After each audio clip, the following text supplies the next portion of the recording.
Hello and welcome. This is Cheryl. Thank you so much for joining me today. Today I'm going to create some fall Leafy Flourish embossed and stenciled cards. I'm using this Leafy Flourish embossing folder with a coordinating die as well as the Leafy Flourish layering stencils.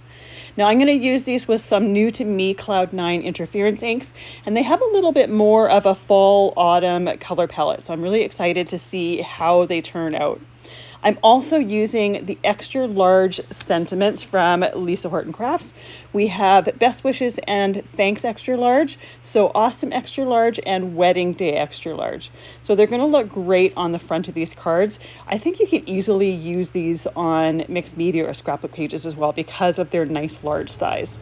To hold my cardstock in place, I'm using the Lisa Horton Tacky Mat, and it feels a little bit like a thin jelly plate, but it holds my cardstock in place perfectly. I'm using some Hammermill Cardstock here, and the Cloud 9 interference inks that I'm going to be using are Ripe Mango, Pumpkin Spice, Warm Chestnut, and Royal Truffle.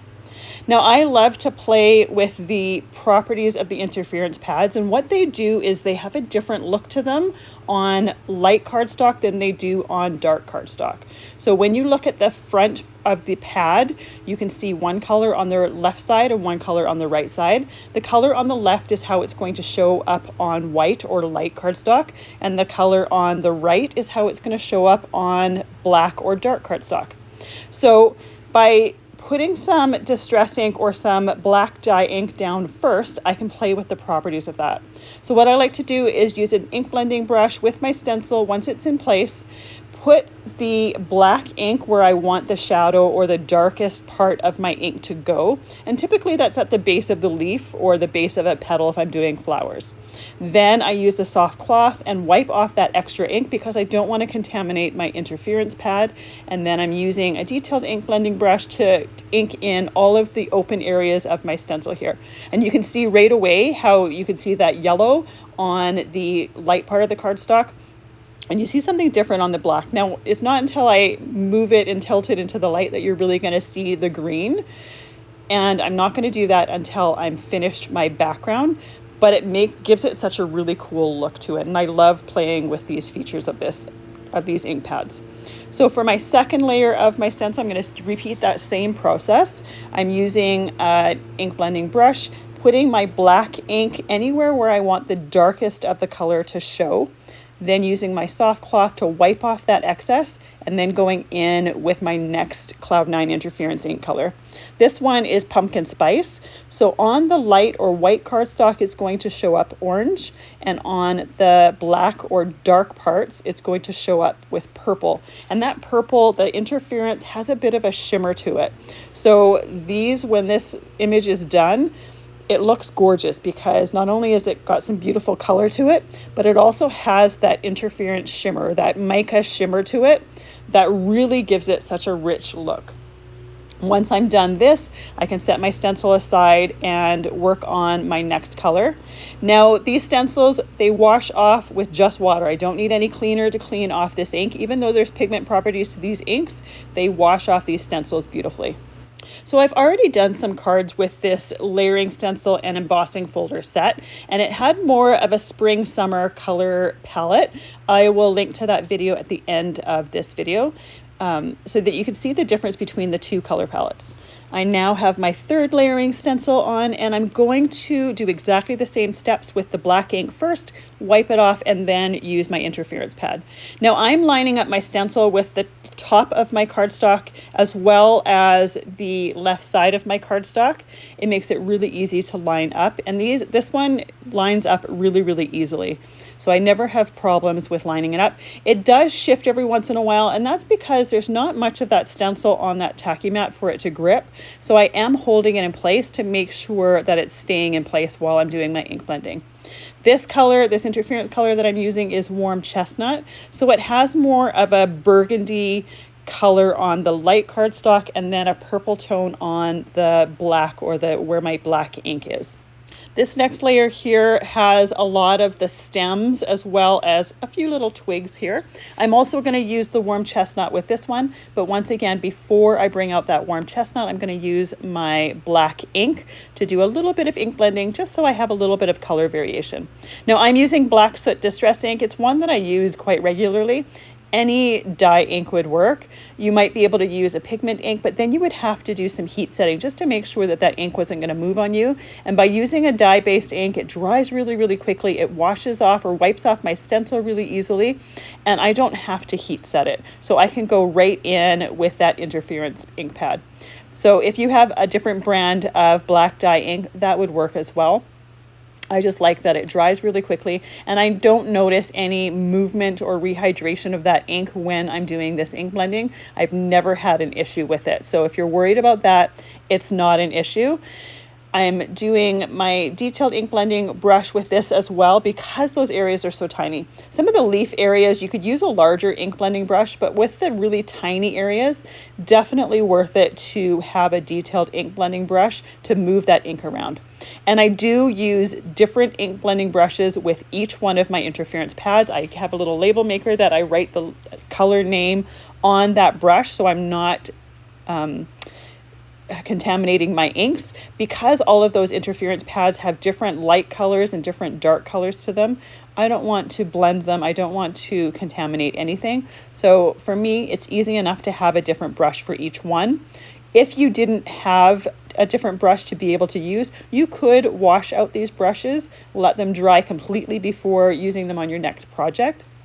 But I would definitely wash them out first before using them. So this last pad color that I'm using here is Royal Truffle.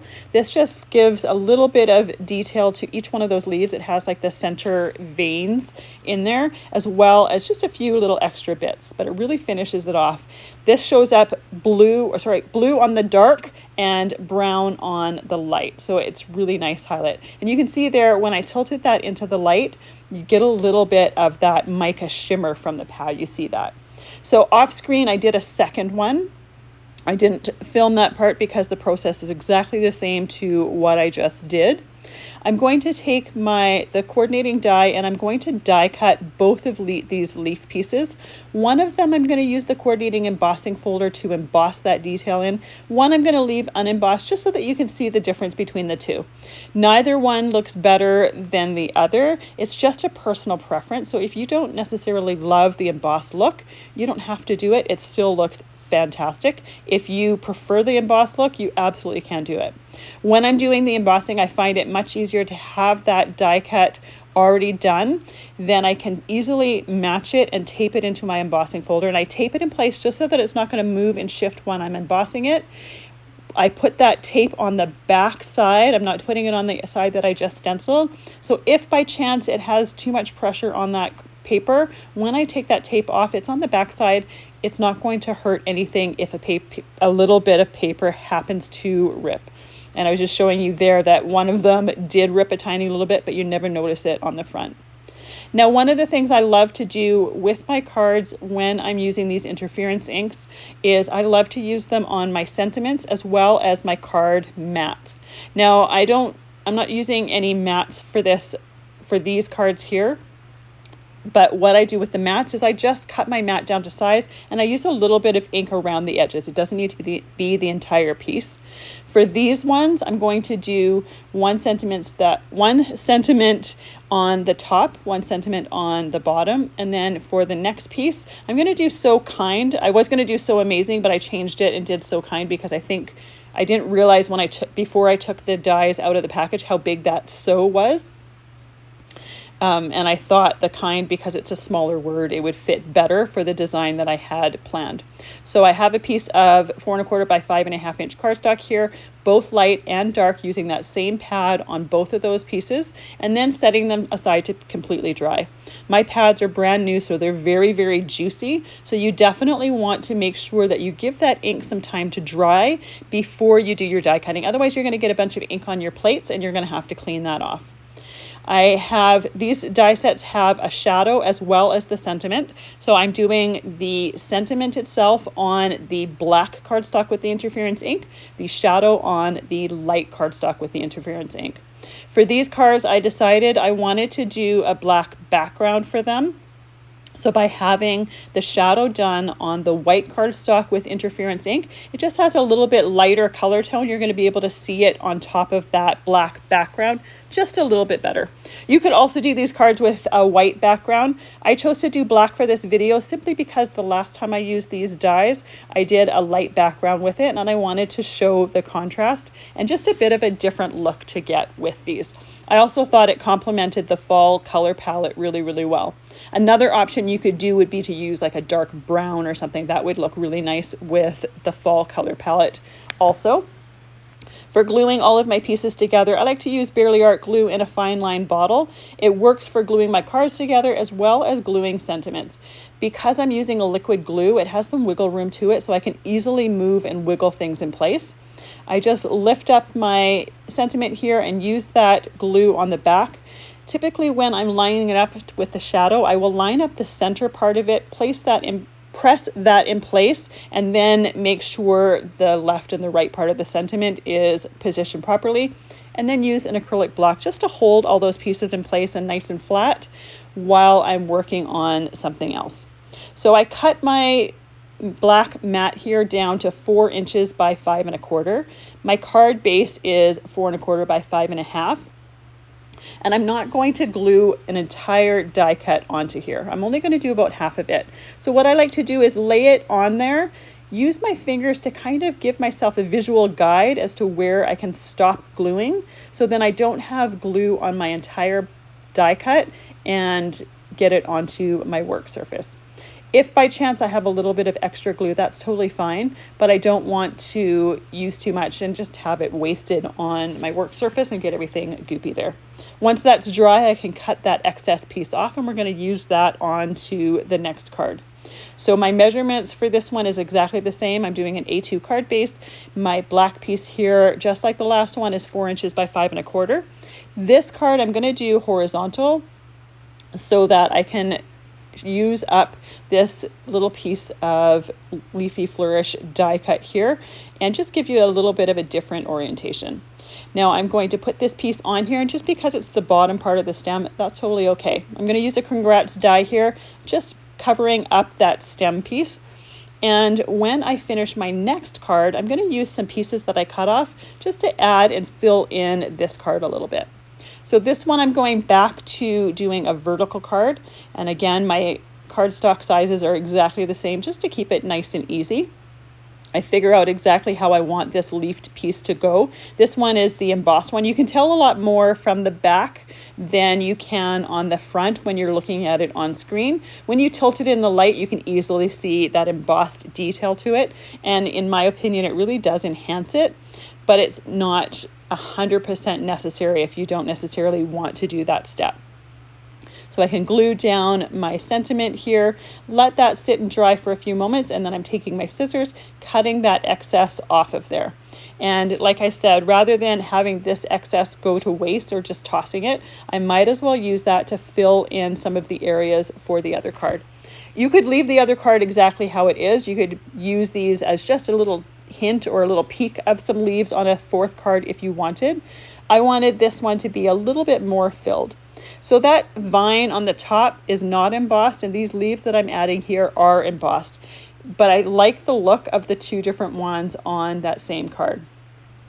In order to put these leaves on my card base, I'm just placing them where I want them to go and then just cutting them down a little bit. I don't want them covering up my C for Congrats, so I am going to take my piece here down bit by bit. I don't want to accidentally cut too much off. So you can see that I keep placing it down and then figuring out where to cut and then placing it down again, just to make sure to have a decent amount of those leaves and vines and not cut too much off. There was a tiny little leaf left, and I originally thought, well, maybe I could put that on there, and then opted not to. So here are the finished cards. They came together so quickly. The thing that took the longest was this embossing and stenciling, but really that didn't take very long either. I hope you enjoyed seeing these leafy vines in an autumn palette. I absolutely love the look of them and love those ink colors together. Thank you so much for spending your time with me. I really appreciate the time that you do spend here, and I hope you have a fantastic day.